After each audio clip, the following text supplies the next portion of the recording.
अस्सलाम वालेकुम दोस्तों, मैं हूं मोहम्मद यासीन और आप देख रहे हैं स्टोरी फैक्ट्स टीवी। दोस्तों, कमांडो किसी भी आर्मी के लिए बहुत अहमियत का हामिल होता है, जो कि एक आम फौजी से कई ज्यादा वेल ट्रेंड और ताकतवर होता है। कमांडोज को उन मिशंस के लिए चुना जाता है जो आम फौजी सरंजाम नहीं दे पाते। पाकिस्तानी कमांडो फोर्स का नाम SSG है, यानी स्पेशल सर्विस ग्रुप। कमांडोज की ट्रेनिंग दुनिया की सबसे मुश्किल और खतरनाक ट्रेनिंग समझी जाती है। कमांडोज बनने के लिए हड्डियों और जिस्म की मजबूती के साथ साथ आसाब और इरादों की मजबूती भी जरूरी होती है। इंतहाई सख्त और कठिन मराहिल से गुजरने के बाद एक SSG कमांडो 20 फौजियों पर भारी पड़ता है। दोस्तों, इस वीडियो में हम आपको बताएंगे कि SSG कमांडोज को कैसे ज्वाइन किया जा सकता है, SSG कमांडोज की ट्रेनिंग कैसे होती है और कुछ ऐसे पोशीदा राजों से पर्दा उठाया जाएगा जिससे आप यकीनन नावाकिफ होंगे। दोस्तों, मेरी पिछली वीडियो पाकिस्तान के 5 खतरनाक तरीन कमांडोज के बारे में थी, जिस पर आप दोस्तों ने बहुत पसंदीदगी का इजहार किया और इसका मैं तहे दिल से मशकूर हूँ। वीडियो की तरफ बढ़ने से पहले मैं नए आने वाले दोस्तों से गुजारिश करूंगा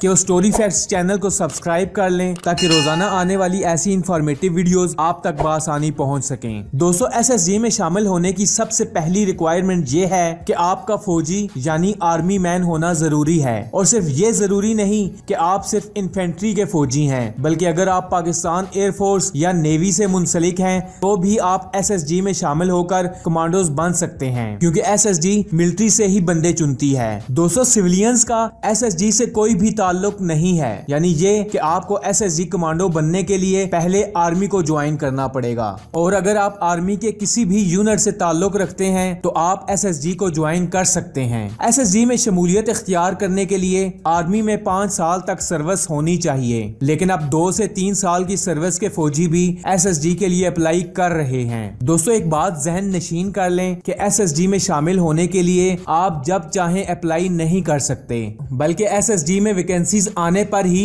SSG की टीमें मिलिट्री की हर यूनिट्स का चक्कर लगाती हैं और फौजियों को मोटिवेट करती हैं। SSG में शामिल होने की सबसे बड़ी शर्त यह है कि आप अपनी मर्जी से और अपनी खुशी से SSG को ज्वाइन करना चाह रहे हैं, ना कि किसी ऑफिसर या सीनियर के कहने पर। SSG में अप्लाई करने के बाद आपका फिटनेस टेस्ट किया जाता है, जो कि एक फौजी के लिए मामूली बात है। इस फिटनेस टेस्ट में 1 मिनट में 40 पुशअप्स, 1 मिनट में 40 सिटअप्स और 7.5 मिनट में 1.5 मील की दौड़ भी शामिल है। फिटनेस टेस्ट पास कर लेने के बाद मेडिकल किया जाता है और सिक्योरिटी क्लियरेंस की जाती है। दोस्तों, SSG को ज्वाइन करने के लिए हड्डियों का मजबूत होना और कुव्वत बर्दाश्त का होना बहुत जरूरी है। अगर आप में ये एबिलिटी नहीं है तो आप SSG को ज्वाइन नहीं कर सकते, क्योंकि ये पाकिस्तान की कमांडो फोर्स है, ना कि कोई फिल्म है। दोस्तों, इसके बाद SSG में सिलेक्शन के लिए जवानों को चिराट भेज दिया जाता है। सिलेक्शन सेंटर के अंदर दाखिल होते ही सामान को गेट पर रखकर फ्रंट रोल लगाने की एक गरजदार आवाज आती है और आपको फ्रंट रोल लगाने पड़ते हैं, चाहे आपने कितना ही कीमती लिबास जेबे तन किया हो।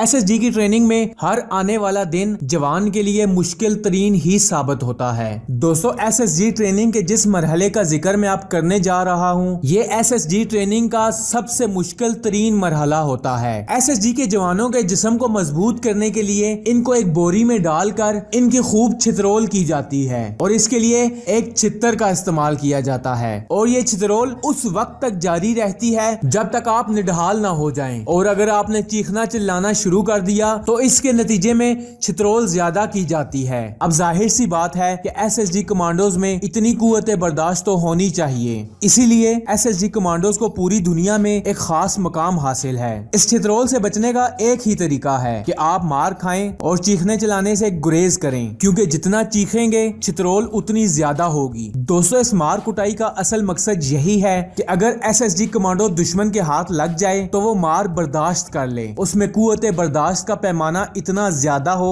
कि वो दुश्मन की दी हुई किसी भी तकलीफ का आसानी से सामना कर ले। इसके बाद के मरहले में जवान को पैराशूट ट्रेनिंग स्कूल लेकर जाया जाता है। ये तकरीबन 1 महीने की ट्रेनिंग होती है, जहां आपको हेलीकॉप्टर से एक जंप लगवाई जाती है। हेलीकॉप्टर से लगाई गई पहली जंप में हर जवान को मौत ही नजर आती है, लेकिन पाकिस्तान की हिस्ट्री में आज तक कोई कमांडोज भी इस तरह से नहीं मरा। दोस्तों, आर्मी का तरीकाकार ये है कि पहले 2-3 दिन कमांडोज को हेलीकॉप्टर में ही घुमाकर वापस लाया जाता है ताकि जवानों के हौसले पस्त न हो, और फिर उसके बाद हेलीकॉप्टर से धक्का दे दिया जाता جاتا ہے۔ ہر کمانڈو کے ذہن میں یہی سوال ہوتا ہے کہ پیراشوٹ کھلے گا یا نہیں، اور پھر پیراشوٹ کھل جاتا ہے۔ دوستوں میں آپ کو بتاتا چلوں کہ ہر کمانڈو کے پاس ایک پیراشوٹ ایکسٹرا ہوتا ہے تاکہ اگر ایک پیراشوٹ نہ کھلے تو دوسرا استعمال کیا جا سکے۔ جب فری فالنگ کا سلسلہ شروع ہوتا ہے تو جوانوں کو ان فری فالنگز میں مزہ آنا شروع ہو جاتا ہے۔ جو جوان پہلی فالنگ پر ڈر رہا ہوتا ہے وہ بعد میں شوق سے ان فری فال جمپس کو انجوائے کر رہا ہوتا ہے۔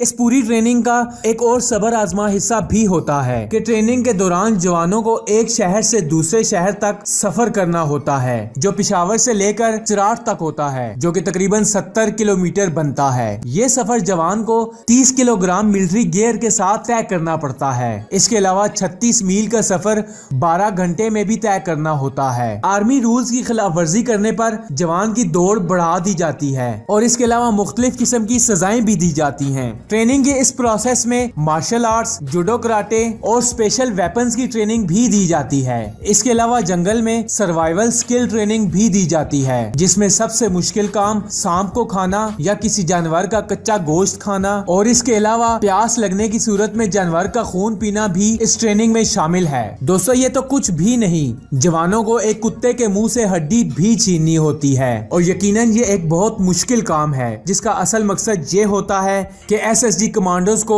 ہر ناممکن کام کو ممکن کرنا پڑے۔ دوستو اس کے بعد آتا ہے میپ نیویگیشن ٹریننگ۔ دوستو اس مرحلے میں جوان کو پہلے بنیادی چیزیں سکھائی جاتی ہیں۔ اس کے بعد اس کو ایک جنگل کے درمیان اکیلا چھوڑ دیا جاتا ہے جہاں سے اس کو مطلوبہ جگہ پر اپنے مقرر کردہ وقت پر پہنچنا ہوتا ہے۔ میپ نیویگیشن میں آپ کو نارتھ سائڈ کا پتہ ہونا ضروری ہے، اور اگر آپ کو نارتھ سائڈ کا پتہ چل جائے تو آپ کو اپنی چاروں سمت کا پتہ چل جائے گا۔ میپ نیویگیشن کے اس مرحلے سے ہر فوجی کو گزرنا پڑتا ہے کیونکہ یہ فوجی کے لیے بہت ضروری ہوتا ہے۔ دوستو جنگل میں اگر سورج نظر آ جائے تو فوجی کو نارتھ سائڈ کا پتہ چل سکتا ہے، اور اگر رات ہو تو چاند سے پتہ چل جائے گا، اور اگر چاند بھی نظر نہ آ رہا ہو تو ستاروں سے پتہ لگایا جا سکتا ہے۔ دوستو یہ وہی ستارے ہوتے ہیں جن کو دب اکبر کہا جاتا ہے۔ اگر کالی رات کی وجہ سے ستارے بھی نظر نہیں آ رہے تو آس پاس موجود قبروں سے بھی اندازہ لگایا جا سکتا ہے۔ اگر قبریں نہیں ہیں تو درختوں پر لگے پھلوں سے بھی آپ اندازہ لگا سکتے ہیں، اور اگر پھل بھی نہیں مل رہے تو آپ وہ جگہ تلاش کریں جہاں تھوڑا پانی جمع ہو، پھر اس پانی میں کسی درخت کا پتا رکھ کر اس کے اوپر سوئی نما کوئی چیز رکھ دیں۔ درخت کا وہ پتا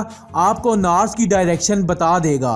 دوستو اس کے بعد جوان کا ایک ٹیسٹ ایک بہت بڑے ڈیم میں ہوتا ہے۔ جوانوں کے ہاتھ پاؤں باندھ کر ایک G3 رائفل اور سامان سمیت ایک گہرے ڈیم میں پھینک دیا جاتا ہے۔ اس مرحلے میں ان کو زندگی موت سے جنگ لڑنا ہوتی ہے۔ ایک بڑے بیگ کے ساتھ ڈیم کے کھڑے پانی سے باہر آنا کوئی آسان کام نہیں ہے۔ آپ کو اپنے ہاتھ پاؤں کھول کر ساحل تک پہنچنا ہوتا ہے، اور یہ مرحلہ بھی پوری ٹریننگ کا سب سے مشکل ترین مرحلہ ہوتا ہے۔ اگر اس ٹریننگ کے دوران آپ کوئٹ کر دیتے ہیں تو آپ کے ساتھ زبردستی نہیں کی جاتی بلکہ واپس اپنی ڈیوٹی پر بھیج دیا جاتا ہے۔ SSG میں آپ کی قسمت کا ہونا بھی بہت ضروری ہے۔ اگر فائنل پریڈ ڈے سے پہلے ٹریننگ کے دوران آپ کا بازو یا پاؤں فریکچر ہو جائے تو آپ کمانڈو کا بیج حاصل نہیں کر پائیں گے، اور ایسا کئی لوگوں کے ساتھ ہو بھی چکا ہے۔ ٹریننگ کے دوران بازو یا پاؤں کی ٹوٹی ہوئی ہڈی تو جڑ جاتی ہے، لیکن آپ کا پورے 6 مہینے ٹریننگ کرنے کے بعد بھی کمانڈو نہ بننے کا دکھ پوری عمر نہیں جائے گا۔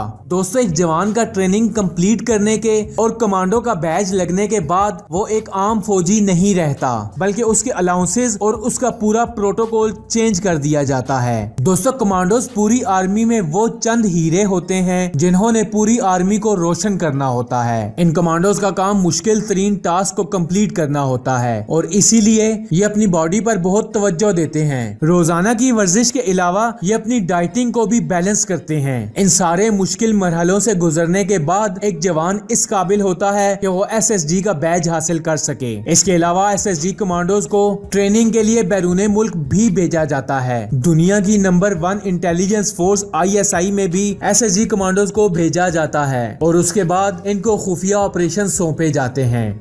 दोस्तों, पाकिस्तानी SSG की ट्रेनिंग पूरी दुनिया की तमाम स्पेशल फोर्सेस की ट्रेनिंग से ज्यादा खतरनाक है। एक अकेला SSG कमांडो 20 फौजियों पर भारी होता है और SSG कमांडोज दुनिया भर की तमाम स्पेशल फोर्सेस में पहले नंबर पर जानी जाती है। दोस्तों, शायद आपको याद होगा कि जब खाना काबा पर हमला हुआ था तो पाकिस्तानी कमांडोज ने निहायत जुर्रत और दिलेरी से खाना काबा में मौजूद दहशतगर्दों का न सिर्फ मुकाबला किया था बल्कि उनको सफाए हस्ती से मिटा दिया था। और अगर आप इस वाकये की मुकम्मल तफसील जानना चाहते हैं तो इस पर हम पहले से एक वीडियो बना चुके हैं। नीचे डिस्क्रिप्शन में मौजूद लिंक पर क्लिक करके आप वो वीडियो देख सकते हैं। दोस्तों, ये वीडियो आपको कैसी लगी? वीडियो पसंद आने की सूरत में अपने दोस्तों के साथ शेयर जरूर करें और ऐसी और इन्फॉर्मेटिव वीडियो देखने के लिए आप स्टोरी फैक्ट्स यूट्यूब चैनल को सब्सक्राइब कर लें ताकि रोजाना आने वाली ऐसी इन्फॉर्मेटिव वीडियोस आप तक बआसानी पहुंचती रहें। मैं मिलूंगा आपसे अगली वीडियो में, तब तक के लिए अल्लाह हाफिज।